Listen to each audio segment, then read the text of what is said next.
Colossiens au chapitre 4. Maîtres, accordez à vos serviteurs ce qui est juste et équitable, sachant que vous aussi vous avez un maître dans le ciel. Persévérez dans la prière, veillez-y avec action de grâce.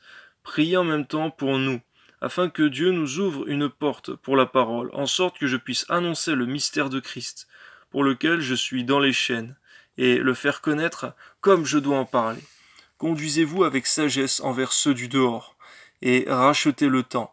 Que votre parole soit toujours accompagnée de grâce, assaisonnée de sel, afin que vous sachiez comment ils font répondre à chacun. Tichik, le bien-aimé, frère et fidèle ministre, mon compagnon de service dans le Seigneur, vous communiquera tout ce qui me concerne. Je l'envoie exprès vers vous, pour que vous connaissiez notre situation, et pour qu'il console vos cœurs. Je l'envoie avec Onésime, le fidèle et bien-aimé frère qui est des vôtres.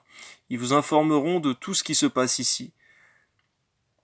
Aristarque, mon compagnon de captivité, vous salue, ainsi que Marc, le cousin de Barnabas, au sujet duquel vous avez reçu des ordres. S'il va chez vous, accueillez-le. Jésus appelé Justus vous salue aussi. Ils sont du nombre des circoncis, et les seuls qui aient travaillé avec moi pour le royaume de Dieu, et qui a été pour moi une consolation. De nous aussi de savoir être une consolation les uns pour les autres, véritablement. Amen. Épaphras, qui est des vôtres, vous salue, serviteur de Jésus-Christ. Il ne cesse de combattre pour vous dans ses prières, afin que parfait et pleinement persuadé, vous persistiez dans une entière soumission à la volonté de Dieu. Soyons dans une entière soumission envers ta volonté, Seigneur, car elle est parfaite.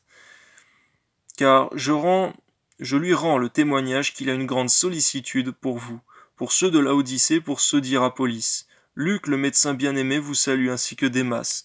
Saluez les frères qui sont à Laodicée, et Nymphas, et l'Église qui est dans sa maison.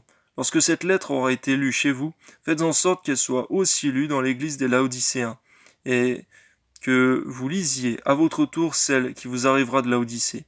Et dites à Archippe, prends garde au ministère que tu as reçu dans le Seigneur, afin de le bien remplir. Je vous salue, moi Paul, de ma propre main. Souvenez-vous de mes liens, que la grâce soit avec vous, au nom de Jésus. Amen.